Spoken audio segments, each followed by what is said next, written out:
이번 그 아이스 시리즈의 주제는 인간이고 인간을 이해하려고 하는 노력을 우리가 지금 기울이고 있는데 즉 인간을 가장 잘 이해하는 사람이 누굴까? 인간을 만드는 사람이죠. 바로 작가들이 인간을 만들어요. 작가들이. 생명을 불어넣죠, 생명을. 그 알쓸 신잡 시리즈를 하면서 그 물론 새로운 것들을 많이 배웠지만 그 중에서 가장 놀라운 발견 가운데 하나가 저는 이제 김영하 작가였어요. 작가님을 좀 보면서 이 사람은 왜 이렇게 말을 잘하고 그렇지. 왜 이렇게 아는 게 많지? 맞아. 그래서 이분이 하루 종일 무슨 일을 할까 생각해 보면 인간을 관찰해야 돼. 그렇죠. 인간들을 계속 관찰하고 인간의 행동과 심리와 그들의 모든 것을 가장 많이 연구할 사람은 바로 작가라고요. 그 사실을 내가 이분을 만나고서야 깨달아서 작가가 되게 대단해 보이더라고 그때부터는. 되게 기분 좋아하시는데요? 저 물리학자한테 인정받기 쉽지 않아요. 아, 그러네요. 지금 김영하 작가님 두 손을 이렇게 모으시고 이렇게 겸허하게 듣고 있습니다. 이렇게 들으시는데 결국 인간을 가장 잘 이해할 수 있는 사람들은 작가고 그래서 나는 괴물 작가를 이야기해보자. 이 작가는 이름 앞에 언제나 천재라는 단어가 붙어 다녀요. 아마 여러분이 다 한 번은 들어보셨을 천재 시인 이상이죠. 그냥 같이 다녀요. 이상. 그렇게 불리는 다른 시인이 없죠. 그러네요. 그래서 오늘 이야기는 일단 그 이상은 누구인가? 이상이라는 인간은 어떤 인간인가? 이상 시인은 1910년 생이에요. 일제강점기로 들어간 바로 그 해에 태어난 분이죠. 그러니까 철저하게 일제강점기를 사셨던 분이었고 이분의 시를 음미하고 이분의 시에서 와 이래서 천재구나. 왜 그런지 사실 잘 모르는 것 같아요. 어렸을 때 봤던 그게 너무 충격적이지 않았어요? 제1의 아해가 무섭다고. 그러니까 아해가 무섭다고 그러고. 그 시가 더 무서워. 그 시가 진짜 무서워. 그 시가 무서워. 괴물이잖아, 괴물. 네. 그렇죠. 그 뜻을 모르고 봐도 그냥 그 자체가 주는 되게 독특한 울림이 있어요. 이게 라임 같기도 하고 읽는 것 자체가 어떤 노래를 듣는 것 같은 느낌도 들고요. 가끔 잠자리에서 애한테 이제 시를 읽어주는데 애들이 이상 시 되게 좋아해요. 그 제1의 아해가 무섭다고 그러고 읽어주신 적 있어요? 그거 되게 읽어주면은 깔깔거리고 웃어요. 그게 이렇게 리듬감이 있잖아요, 사실은. 그렇죠. 그리고 이게 애들은 별 생각 없이 그냥 그 음요를 그냥 느끼면서 읽으니까 왜 1 나오던 2단 왜 계속 나와? 막 몇 번째까지 나와? 이러면서 막 깔깔거리고 웃고 따라서 자기도 막 하고 아이들의 눈으로도 되게 재밌게 읽을 수 있는 시더라고요. 그건 몰랐네요, 나도. 이상으로 인물을 정하고 굉장히 행복했다는 소문이 있으시네요. 맞아요. 왜인가요? 이제 뒷부분에 나오겠지만 이상 시인이 얼마나 물리학을 사랑했고 우리 같은 부류구나. 이공계였어요, 이제 보니. 일본계 사람이죠. 이공계였다는 사실을 어렴풋이 알고 있었는데 이번에 이제 하나씩 그 제 두 눈으로 확인을 직접 데이터를 확인하면서 정말 이 사람은 찐 이공계였구나. 그래서 표지부터 의미심장하네요. 그죠? 맞아요. 이거 딱 보면 딱 느낌이 오시지 않나요? 행렬이잖아요, 행렬. 그렇죠? 저는 행렬을 보면 양절하게 떠오르거든요. 벌써 행렬을 보면. 이렇게 행렬하고 흥분하시는 분 처음 봅니다. 아니 시 표지에 저런 게 있는 시인이 없어요. 그러게요. 그렇죠. 어릴 때부터 본인은 계속 화가가 되고 싶었다고 하더라고요. 화가가 되고 싶어 했어서 여기서 이제 가장 중요했던 것은 이제 지금으로 치면 대학 진학이라고도 볼 수 있는데 당시 경성 고등공업학교에 진학하게 돼요. 그 학교가 나중에 이제 서울 공대가 되는 학교인데 거기 이제 건축학과에 들어가게 돼요. 건축학과에. 거기서 아주 우수한 성적을 거뒀다고 해요. 그래서 수석 졸업을 하게 돼요. 수석 졸업을 하자 당시 총독부에서 특채를 해요. 총독부의 건축 관련 부서에서 조선 사람으로서는 쉽지 않은 그런 출세의 가도에 놓이게 된 거죠. 실제 그때 몇 가지 글도 쓰면서 두각을 나타내기 시작해요. 최초의 장편 소설도 쓰고 그림을 그려서 그림이 입선도 돼요. 어이구. 그래서 여기까지만 들으면 참 좋은 시절일 수도 있었는데 바로 딱 이 순간에 최악의 비극이 찾아옵니다. 언제나 기침을 하고 상태가 안 좋아서 병원을 가게 되는데 병원에서 폐결핵 진단을 받아요. 그게 그게 1931년이라고 지금 추정이 되는데 당시에는 치료하기가 너무 어려운 병이었죠. 사실 그 우리가 알고 있는 대부분의 그 이상의 작품들은 바로 폐결핵 선고를 받은 이후에 쓰여진 것들이에요. 대부분 다. 그 여기저기에는 바로 이 폐결핵에 대한 이야기들이 다 숨어 있습니다. 네. 한 개인으로는 굉장히 힘들었던 시기였을 것 같아요. 조선통독부의 건축부서에 스스로 사표를 내고 호련히 저 황해도로 요양을 갑니다. 요양을 하다가 또 여기서 경성으로 돌아와요. 돌아와서는 다방을 열게 되는데 참, 좀 특이하죠? 네. 제비다방. 제비다방이죠. 이름도 제비다방인데 다방이라는 것이 당시 굉장히 선진 문물이었고 굉장히 핫플레이스였다 그래요. 그때는 다방이 이렇게 막 되게 지식인들이 모이고 살롱 같은 개념이겠죠. 맞아요. 말씀하신 것처럼 그 살롱이라고 했잖아요. 당대의 지식인들, 당대의 작가들, 화가들 이런 사람들이 다 모이는 장소가 돼서 이상이 자신을 이제 알리는 기회를 얻게 돼요. 만난 사람들이 이상을 보고 이건 보통 사람이 아닌 것 같다는 이제 느낌을 천재 같다는 거죠. 그래서 이상에게 기회를 줍니다. 신문에 글을 연재할 수 있는 기회를 줘요. 바로 그 신문에 연재를 한 그 시가 바로 우리 모두 고등학교 때 배운 오감도라는 시죠. 그런 시를 신문에다가 신문사에서 별로 안 좋아했을 것 같은데요. 많은 독자들이 막 분노를 항의를 엄청 그랬을 것 같아요. 그 항의를 하다 못해 이제 분노가 폭발하여 지면 낭비를 하다니 막 온갖 비난이 막 빗발쳐서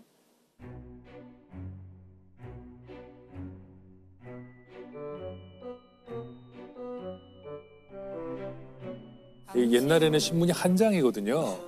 이게 지금처럼 이렇게 많지가 않아요. 그래서 지면 낭비란 말이 있나요? 시 하나를 실으려면 굉장히 이게 큰 비중을 차지하는 건데. 편집자가 대단한 거죠. 대단한 기회를 얻은 거네요. 아무튼. 그래도 신문사에서는 좀 이상에 대해서 좀 호의적이었나 봐요. 그러니까. 그 당시에 그 신문의 편집국장 이런 사람들이 우리 교과서에서 맨날 배우는 이태준, 김기림, 정지영 이런 사람들이 편집국장 같은 걸 하고 있었기 때문에 문인들을 되게 호의적이었고 당대 최고의 작가들이 이상을 지지했던 거예요. 맞아요. 하지만 일반인들은 이제 몰랐던 것이죠. 그러니까 너무 시대를 앞서갔던 거죠. 그러고 있다가 안타깝게도 그 거리에서 이상이 체포됩니다. 일본 경찰에게. 왜요? 그 이유가 석연치가 않은데 그리고 뭐 조선인이니까요. 더군다나 불량 조선인이고 거동 수상자로 붙잡혀서 한 달 가까이 감옥에 있게 되는데 그 추운 곳에서 그렇게 내동댕이 쳐진 채로 한 달 가까이 감옥에 있어서 극도로 몸이 안 좋아져요. 그래서 풀려나는 건데 결국은 거기서 숨을 거두게 돼요. 사실 이상의 이 짧은 인생을 보면 정말 조금 반짝 자기가 인정받고 뭔가 잘할 수 있을 것 같다는 시기가 잠깐 있었고 그 이외의 대부분의 시간은 제대로 인정받은 적은 별로 없는 평탄치 않았던 그런 삶이었어요. 저는 이분이 조금 더 오래 생존했어야 한다는 게 너무 안타까운 점이에요. 이분의 정말 그 괴물 같은 면, 독특한 면, 이 면을 조금 더 많이 볼 수 있었으면 좋았겠다 이런 생각이 사실 들고요. 이 이상 시인의 이 시가 무슨 상대성 이런 거 물리학에 대한 시라고 아까도 비슷한 얘기를 하셨는데 그게 이제 이상은 왜 괴물인가? 이 작품에 대한 여러 가지 해석들이 있을 수 있는데 저는 이제 물리학자니까 이제 물리학자의 시각으로 특화된 그런 이상에 대한 이야기를 이제 해보려고 그래요. 작품에 대한 이야기를. 우선 이상이 얼마나 찐 이공계인가를 보여주는 몇몇 예들을 제가 이제 보여드리려고 해요. 찐 이과가 아니면 쓸 수 없는 그런 표현들이 막 나오거든요. 이건 1933 6월 1일이라는 제목이에요. 천칭 위에서 30년 동안이나 살아온 사람, 어떤 과학자, 30만 개나 넘는 별을 다 헤어놓고 만 사람, 역시 인간 70, 아니 24년 동안이나 뻔뻔히 살아온 사람, 가로 열고 나. 이게 물론 어떻게 해석해야 될지 조금씩 달라요. 다른데 제가 보기에 가장 그럴듯한 해석은 아마 피커링이라고 아시죠? 에드워드 피커링, 미국의 천문학자인데 수많은 여성들을 고용을 해서 그 사람들에게 일을 맡겨서 이분들이 하늘을 분석하고 하는 많은 데이터들을 모았어요. 그래서 천칭이란 게 하늘의 별자리를 보는 건데요. 그 연구해온 사람이 있고 30만 개가 넘는 별들을 헤어놓고 있었다. 이 일을 한 사람을 빗대어서 그 하늘을 보고 그 수십만 개의 별을 분석한 사람들. 하지만 나는 뻔뻔하게 24년을 아무것도 안 하고 살아왔다는 거죠. 그 안에 그 사실 다 들어가 있네요. 그 천문학에 대한 어떤 사랑이 나타나 있고 그러네 관심이 대단했던 거네요, 그죠? 또 다른 시에는 이제 보통 기념이라는 시에는 제가 두세 구절을 읽어드릴 텐데 네. 역시 나는 뉴턴이 가르치는 물리학에는 퍽 무지하였다. 물리학에 낙제하는 뇌수에 피가 묻은 것처럼 자그마하다. 나는 지구의 공전 일주를 기념할 줄 다 알았더라. 뉴턴이나 공전 뭐 이런 그 낙하 문제 이런 것들을 자유자재로 막 사용하고 있고요. 네. 서양에서는 정말 그 현대 과학의 혁명이 일어나고 있던 시기에 과연 우리는 그걸 알았을까? 이게 언제나 궁금했었거든요. 근데 이상 시인의 이 시를 보면 그게 들어있는 것 같고 우리가 생각한 거 이상으로 당시에 그 식민지 시대의 경성은요 굉장히 전 세계 뉴스에 밝았어요. 그래서 이상 정도 되는 지식인들이면 시와 무슨 소설 이런 얘기를 했을 것 같지만 모여서 과학을 주제로 얘기한 경우가 굉장히 많았다 그래요. 결정적으로는 사실 이 시를 보면 저는 정말 와 가슴이 정말 띵 하던데 보세요 한번. 여기 보시면 시에 이런 걸 쓰는 사람이 있다니 이게 지금 시의 일부거든요. 3차각 설계도. 점을 찍어서 2차원 행렬, 어레이를 만든 건데 저는 이걸 딱 보는 순간 이제 양자역학의 제일 중요한 행렬을 쓴 게 아닐까? 전 그렇게 해석했지만 저같이 생각하는 사람은 아무도 없더라고요. 근데 왜 행렬이 제일 중요해요? 양자역학에서? 양자역학을 수학으로 쓰는 방법이 두 가지 방법이 있어요. 하나는 하이젠베르크가 만든 행렬 역학이고 다른 하나는 슈레딩거가 만든 파동 역학이에요. 정확히 이렇게 쓰거든요. 이런 식으로. 그래서 아마도 제 예상은 이상이 행렬에 대한 얘기를 어디서 본 것 같다는 생각을 자꾸 하게 되는데 그럴 수 봤을 있겠네. 거예요. 이 밑에 나오는 이야기 보면 알 수 있어요. 양자역학의 본질을 깨달은 것 같은 느낌이 드는 문장들인데 원자는 원자이고 원자이고 원자이다. 생리작용은 변이하는 것인가? 이 세상 모든 것은 원자로 되어 있는데 이들은 그 자신은 변하지 않지만 재배치, 재배열을 할 뿐이라는 것이 우리가 파인만 이야기할 때 했던 세상 만물은 원자로 되어 있다의 핵심이에요. 우리가 보기엔 사람이 살고 죽고 하는 것 같지만 원자는 원자이고 원자이고 원자이고 원자이다. 그러니까 사실은 원자들의 재배치일 뿐이다. 원자는 변하지 않는다. 그런 말을 하는 것이라고 저는 보인다고요. 네. 그리고 그 다음도 원자는 원자가 아니고 원자가 아니고 원자가 아니다. 방사능 붕괴인가? 그러니까 원자가 변할 수가 있는데 그때는 원자의 방사능 변화가 일어날 때 그래요. 와, 알고 하는 걸까? 글쎄요. 이건 약간 알았던 것 같은데요? 이거 알았을 수 있는 거 아닌가요? 이런 표현을 누가 그냥 쓸 수는 그렇죠. 없잖아요. 네. 그 이상이 당시 현대 물리학에 대한 내용을 알고 정말 제대로 이해한 과학이라고 저는 생각해요. 최근에 그것에 대한 재밌는 논문이 하나 나와서 이 논문을 쓴 사람이 지금 현재 물리학과에 있는데 그러니까 그 진짜 재밌나 봐요. 네, 재밌어요. 저 표정은 행복백이에요. 행복백. 네, 지금 네, 재밌어요. 깜짝 놀랐어요. 그래서 이 논문의 주장에 따르면 이상의 그 중요한 시 건축 무한 육면각체네요. 4차원 시공간을 다루고 있는 시다라는 주장이에요. 여기 이 첫 번째 줄에 보면은 사각형의 내부의 사각형의 내부의 사각형의 내부의 사각형의 내부의 사각형.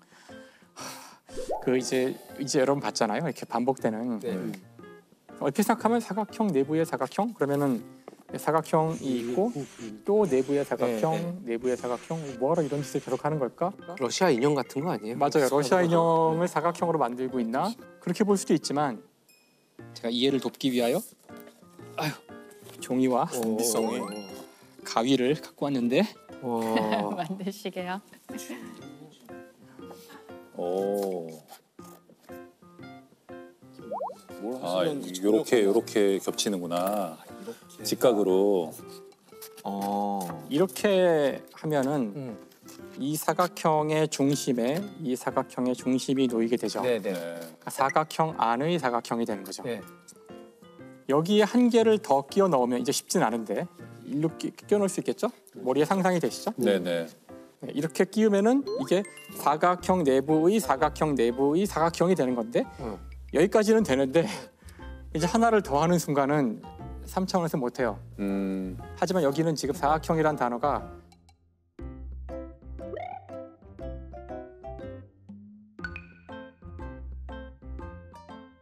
그러니까 이것은 이상은 그 시를 통해서 4차원에서 건물을 지으면 어떻게 될까? 그걸 지금 조감해보고 있다는 뜻이에요.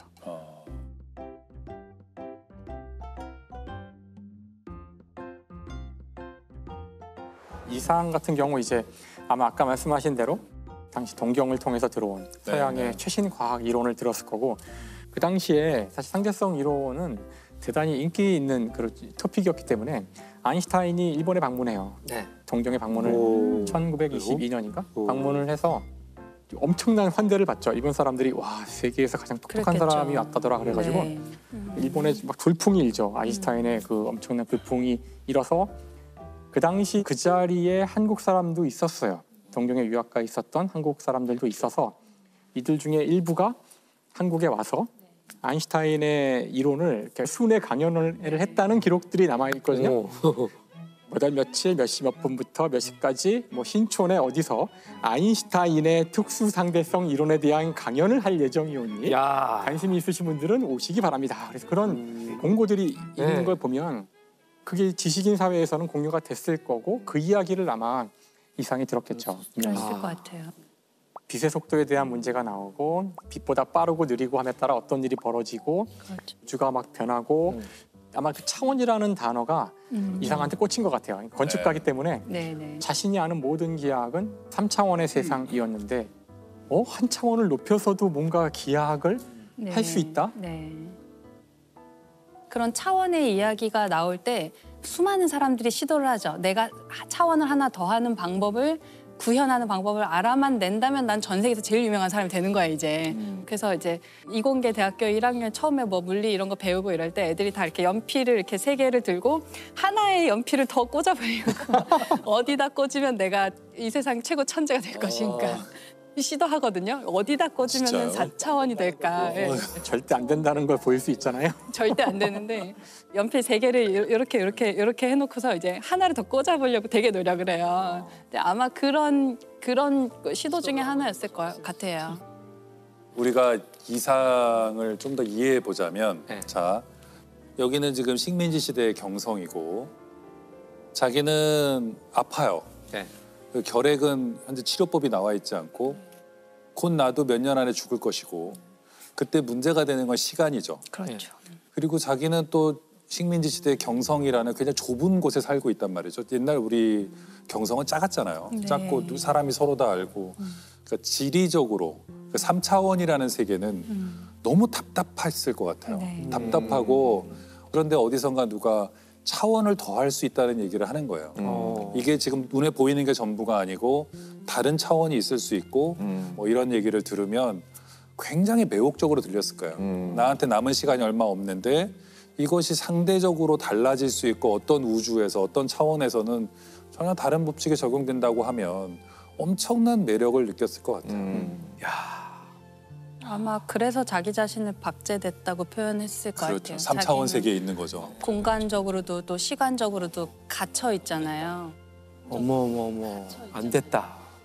사실 이 묶인 공간을 벗어나는 거는 묶이지 않은 차원을 하나 찾는 것일 수도 있거든요. 그러니까요. 네. 여러 가지 의미가 있을 것 같아요. 그래서 이거 보면서 정말 막 눈물이 와, 이 사람이 정말 내가 찾던 1930년대 우리나라의 그 일제강점기 경성의 공간에서 과학을 이야기하던 사람이구나. 바로 그가 이상이었어. 내가 찾던 그가.